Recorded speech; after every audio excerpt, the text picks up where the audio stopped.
Hello, I'm Shaun Richards of Not a Yes Man's Economics, and my subject of today is the money supply.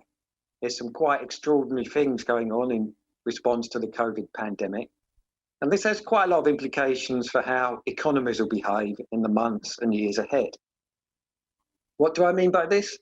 Well, just to set the scene a little bit, the UK, my country, Bank of England, has released numbers saying that broad money growth is 9% in the UK. And in fact, in the last 2 months, it's gone up to April, so this is April and March, it's gone up by 5% alone. This is quite an extraordinary possible implication for the economy going forwards, because broad money growth is supposed to impact around about 2 years ahead. And we get nominal economic growth from that in terms of GDP. Then the issue comes to how much of that will be growth, how much of that will be inflation.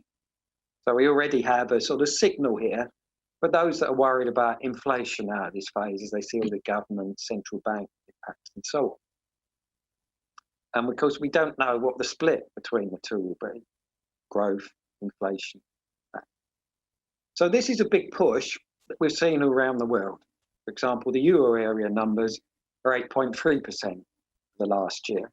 The United States has slightly different series, but my estimates are that it's in double digits actually, it's higher. So the big push has come in from the central banks, but how will this play out? The picture's complicated because in the aggregate, in theory, it should be giving things a nudge. If we look at some of the other UK numbers here, the individual picture is quite complex. What we've been seeing in recent years is quite a push in unsecured credit, what's called consumer credit here, but basically what they mean is not mortgages. That have been growing at double digits amounts in annual terms, so 10% or more, been slowing, but we saw an actual fall this month of £7.4 billion. That's a lot. Also, we learn a bit more if we break this down, because you see, people did still borrow 11.4 billion in April, but that was down a hell of a lot. And on the other side of the coin, repayments were a little bit lower, so that the net number changed quite substantially as the amount people borrowed shot below the repayment amount.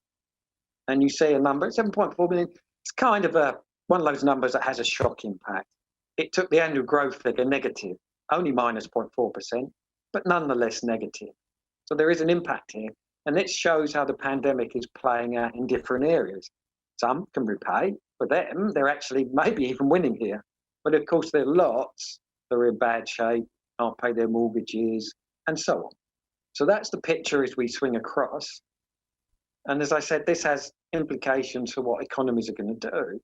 In other places, for example, in the United States and Euro area, we also get narrow money supply measures.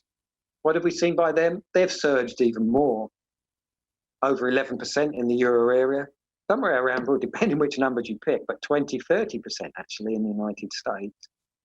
So the actual ground, if we switch to it in sort of like farming terms, is really being tilled, fertilized and watered for economic growth here.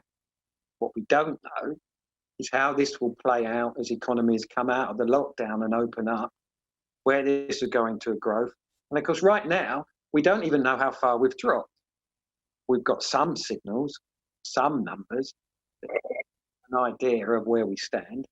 But the trouble is, a lot of the data hasn't come in. I've seen people declare on the inflation data, but you see somewhere about a third of the numbers, maybe more, they're not even collecting. And the economic growth numbers will have the same problem.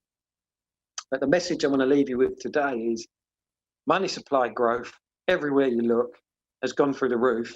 And we're waiting to see the implication of that. Thank you.